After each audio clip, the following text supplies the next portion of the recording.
Good morning and welcome to our Cuppa and Chat. This morning, as we continue our week-long focus on the work of world development and relief, it is my joy to interview one of our own from Cuppa Methodist, Laura Kerr. Laura is the Communications Officer for WDR. Good morning, Laura, and welcome to our Cuppa and Chat. For those who may be listening but who are unsure, could you explain to us who world development and relief are? Good morning. So I know most of you will have watched the World Development and Relief Service on Sunday morning there. So I will just very quickly, very briefly remind you who we are and what we do before I get to the other questions. So World Development and Relief is part of the Methodist Church in Ireland. We are one of the departments that manage MCI's global connections. Currently, through World Development and Relief, MCI has 13 partners who are working around the world to tackle poverty and injustice. When we talk about partners, what we mean are the local organisations that we're working with. They're led by local people, which is really important because it means they best understand the problems that the communities are facing, because that's where they're living, that's where they're part of. They understand the context that they're working in, they understand the societies and the cultural norms that they're working in. And that then means that they're best placed to understand the best solution and to implement change to make it long-term and sustainable. It means as well that as these local people are changing their communities and learning new skills and expertise, they're then able to pass this on within the community and to other nearby communities as well, making the work sustainable and long-term and most effective. Thanks, Laura. We are very aware that COVID-19 is not just something that affects us here in Northern Ireland, but that it is a global pandemic. How have our partners been impacted by COVID-19? Our partners have all been impacted in one way or another by the COVID-19 pandemic, but in a way they've just proven why they are so brilliant, because they've been adapting and coming up with new and creative ways to continue to serve their communities. We were hearing from Thokozani Poswa, who is the director of Pakamisa in South Africa, and she was saying that although the centre is closed and one-to-one and group sessions and things like that can't happen, the grannies who are caregivers that come to Pakamisa for training have been using this time at home to make medical masks, which is brilliant because it also means that they can sell those and keep a bit of income coming into their household. We've also heard from East Jerusalem YMCA, who again can't run their one-to-one or group counselling sessions, but they've set up a phone line that people can ring just for that wee bit of support. They've also been distributing sort of hygiene kits, packing up boxes and taking them to communities and just supporting them through it as well. Debani Water Workshops, our partner in Zimbabwe, they have been working with the local council and using their vehicles to go out to the rural communities and with the speaker system to be sharing information, because so often it's those rural communities that aren't able to access the information and the advice about how to deal with things like this. We've also had our partner in Lebanon, Father Andeveg Institute for the Deaf, who have been working with their local government as well. What they did was produce a video in sign language for the deaf community to share with them information about the virus. They had just become quite concerned that actually the deaf community weren't being given the same level of information and advice. So the pupils at Father Andeveg signed all the information that the government was sharing with the rest of the population. And the idea is that this video, it's not very long, I think it's about 2 minutes. And the idea is that it can be very quickly and easily just shared via WhatsApp or shared online on Facebook or whatever, that people can just share it so that no members of the community are left in the dark. So like I say, although they've all been impacted and financially it will have a huge impact on them, they have just proven to us again, why we are so proud to walk alongside them, that they're people of real integrity, they're people of commitment and dedication, and people who, won't just use this as a time to sit back and wait for someone else to come in and help or to make a difference, but actually that they know that they can make a difference, and they will. It really does hit home when we hear how COVID-19 is impacting other countries. We really do live in a privileged part of the world. I'm sure your own work and the work of the team here in Ireland has been impacted too. What does work look like for you at this moment in time? So work is a bit of a mixture of things at the minute. Some new things, of course, that have come out of the current situation, but equally just getting on with a lot of things that we would be doing at this time of year in normal circumstances as well. We as a department are here to help Irish Methodist churches to better understand their global partners, to help them pray specifically for their needs and just the things that they're asking us to pray for, and to encourage churches to continue to support them financially. So we've just been figuring out how we do that at the minute. How do we continue to resource and equip churches to support their world development and relief partners when there are so many challenges and a lot of unknowns still in terms of the situation that they're facing. So one thing that we've been doing is sharing a weekly prayer. We've called the series Prayers of Solidarity, and they're shared with all Methodist churches in Ireland, and they're available on the Irish Methodist website for anybody to access, to use as families, as individuals. They're just there, they're just a resource that have a bit of information and then a specific prayer for each of our world development and relief partners. So we've been doing that, and also our communication has definitely increased over the last wee while with our global partners. I think probably one of the benefits of being a small organisation is that our partners do get to know us.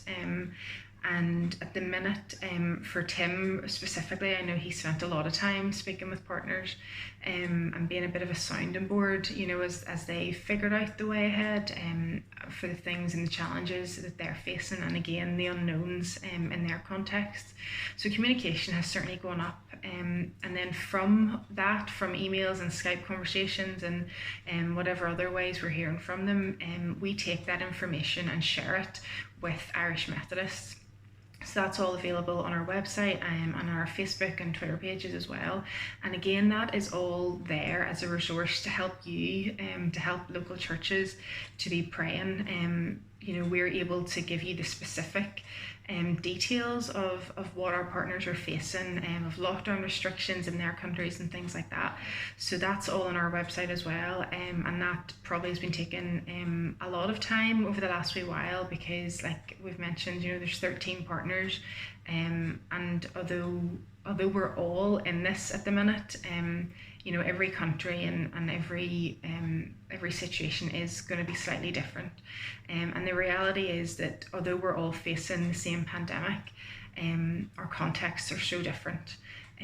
So many of our partners are working in countries where healthcare is just poor, where economies are weak, where governments aren't very strong either.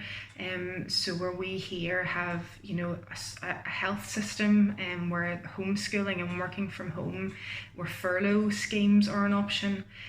These are just things that, a lot of our partners in their communities don't have the luxury of.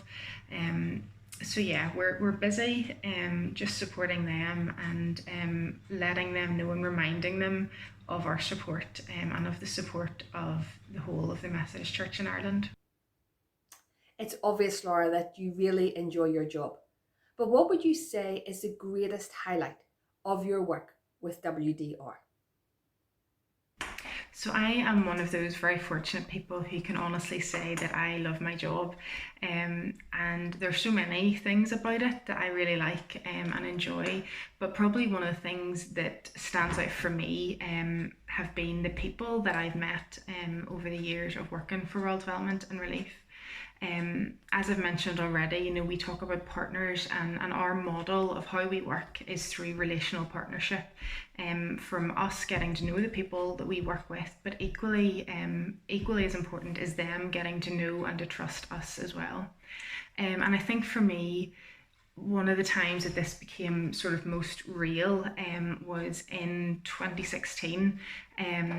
Well, that was sort of when it started. I was fortunate enough to visit one of our partners in South Africa called Pakamisa, and I met then a lady called Tokozani. She's the director of Pakamisa, and I got to know her, and we'd emailed a bit before, but that was the first time I got to meet her in person. And then since then, we would have, you know, shared messages on WhatsApp, and again kept in touch by email and things like that. But to get to meet her in person was brilliant, and to see firsthand her heart for the work there. But what made it more special was then in 2017 when she came to Ireland to visit, and she came to stay in our house in East Belfast. And I think for me that was sort of partnership lived out. You know, that the year before I had gone and met her in her country, and met her in her place of work, and got to see what she does, and to meet the people that her heart beats for in terms of the work. And then a year later, she was sitting in our little tiny 2 up 2 down East Belfast terrace house, and she got to meet Peter, and it was just lovely for her then to come to where I was, and to experience a bit of that as well. So I think that's definitely a highlight for me, that when we talk about partnership, it's not just something that we say, it is really something that we practice and live out. And I know that, you know, even if you look at emails between myself and partners, or Tim and partners, they'll ask about Peter, or with Tim they would ask about his wife and kids, because they've gotten to know us, and as we've gotten to know them. So I think that would definitely be a highlight, is just really brilliant people of such big hearts that I've gotten to meet over the years, and to see firsthand the work the support from Irish Methodist churches is making happen in different countries around the world. Laura, you've given us a lot to think about, but what role can we play during this pandemic and beyond to help further the work of world development and relief? In World Development and Relief, we talk a lot about everyone playing their part in the fight against global poverty. And what we mean by that, when we say about playing your part, is really just to say that we can all contribute something. Personally, I think it's not even that we can contribute something, but that we should contribute something. As a people of faith, as followers of Jesus, I don't think caring for the poor, I don't think that standing up against injustice is an optional extra or something that we opt into. I think it's faith in action. I think it's following what we're called to be in this world, and the presence that we're supposed to have in this world. So when we talk about contribution, I think people probably hear charity, say contribution, and assume that it's financial. And while your financial support is so important, and I'll come back to that at the end, it's not the only way that we look and ask for people to contribute. Really, we're talking about contributing time, skills, expertise, playing your part through praying. There's so many ways, fundraising, advocating, just really any way that you can to support the work of World Development and Relief and our partners. Your prayerful support is vital.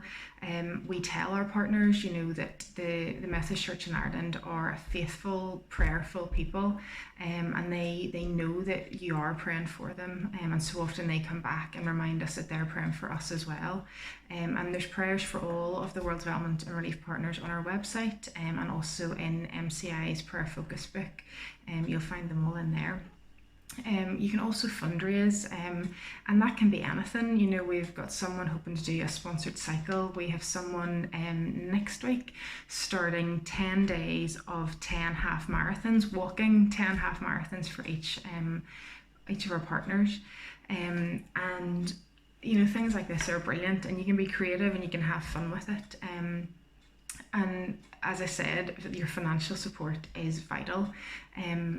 At the minute, we are anticipating a drop in income because churches aren't meeting and aren't able to collect their offering for world development and relief. A massive fundraiser for us is the Belfast Marathon. Last year we raised over £20,000 at it, and at the minute it has been postponed to September, but we don't know if that's going to go ahead or not. So we are anticipating that there will be a drop. So I'd really encourage you to give to World Development, which I know so many of you do, and I know that, you know, if this was a normal time and the World Development Service was there, you know, Cumber is such a faithful supporter of World Development and Relief. So I guess I would just really encourage you to think about how you can still give financially at the minute. Whether that's, you know, getting an envelope and putting your offering and holding it to the side until we're together again, and you can give your donation then. You can donate online, you can set up a standing order.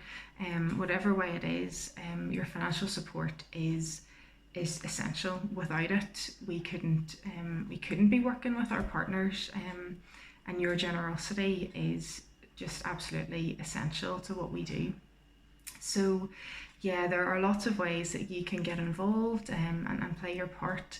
So have a look. Again, our website is full of information about how you might do this, and we're also open to any other creative ideas that you might have yourself.